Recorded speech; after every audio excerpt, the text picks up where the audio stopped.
மெசியாவின் ஊழியங்கள் வழங்கும்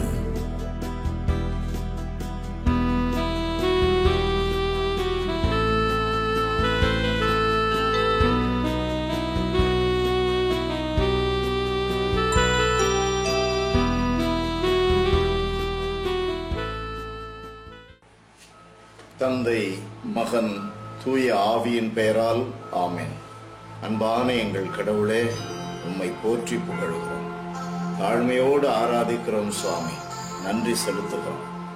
அப்பா, எங்கள் ஒவ்வொருவருக்குள்ளும் உம்முடைய அன்பான இந்த நற்செய்தியை வாழ்ந்து சாட்சி பகர்ந்து எங்களோடு வாழுகின்றவர்கள் மத்தியில் உம்மை மகிமைப்படுத்தவும், எங்களால் எங்கெங்கு செல்ல முடியுமோ, எங்கெல்லாம் பழக முடியுமோ அங்கெல்லாம் சென்று அனைவருக்குள்ளும் உம்முடைய இந்த நற்செய்தியை நாங்கள் விதையாக புதைத்து வைக்கவும் ஆண்டவரே எங்களுக்கு துணை புரிவீராக. எங்களுடைய வாயின் வார்த்தைகள், எங்களுடைய செயல்களின் அசைவுகள், எங்களுடைய எண்ணங்களின் வெளிப்பாடுகள் அனைத்தையும் ஆண்டவரே உம்முடைய நற்செய்தியின் கூறுகளாக விளங்கப்படும். ஆசீர்வதி. இயேசுவின் நாமத்தில் ஜெபிக்கிறோம் பிதாவே, ஆமென், ஆமென். புனித மார்க் எழுதிய பரிசுத்த நற்செய்தியிலிருந்து வாசகம். 16ஆம் அதிகாரம் 15வது வசனம். இயேசு அவர்களை நோக்கி, உலகெங்கும் சென்று படைப்பிற்கெல்லாம் நற்செய்தியை பறைசாற்றுங்கள் என்றார். இது வாழ்வு தரும் கிறிஸ்துவின் நற்செய்தி. கிறிஸ்துவே உமக்கு புகழ்.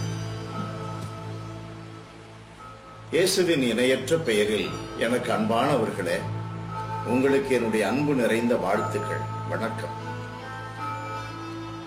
அன்பிற்குரியவர்களே, இயேசு கடைசியாக இந்த உலகை விட்டு விண்ணுலகம் ஏறி செல்வதற்கு முன்னதாக வெளிப்படுத்திய அவருடைய விருப்பம் இதுதான். எல்லா இடத்திற்கும் சென்று என்னுடைய சாட்சிகளாக திகழுங்கள், எல்லாருக்கும் என்னுடைய கட்டளைகளை போதித்து அவர்களை என்னுடைய சீடராக்குங்கள். உலகை விட்டு செல்லுவதற்கு முன்னதாக சொல்லுவது அவருடைய கடைசி விருப்பம். ஒரு தகப்பன், ஒரு தாய் இறக்கும் முன்பாக தன்னுடைய பிள்ளைகளை அழைத்து ஏதாவது ஒன்று சொன்னால் அதை எவ்வளவு விரைவாக, எவ்வளவு உறுதியாக கடைபிடிப்பார்கள். அன்பானவர்களே, நமக்கு இயேசு அப்படி சொன்னது மட்டுமல்ல, நாம் பெற்றுக்கொண்ட திருமுழுக்கினுடைய இயல்பே மற்றவர்களுக்கு இந்த நற்செய்தியை, இயேசுவை அறிவிப்பதுதானே.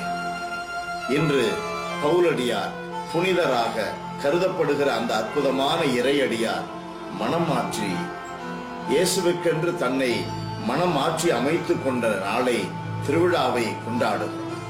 அன்பானவர்களே, இயேசுவுக்கு எதிராக இருந்தவர் எப்பொழுது இயேசுதான் உண்மை என்று கண்டுகொண்டாரோ அதற்காக உயிரையும் கொடுத்தவர். நாம் எப்படி வாழ்கிறோம்? God bless you. Praise the Lord.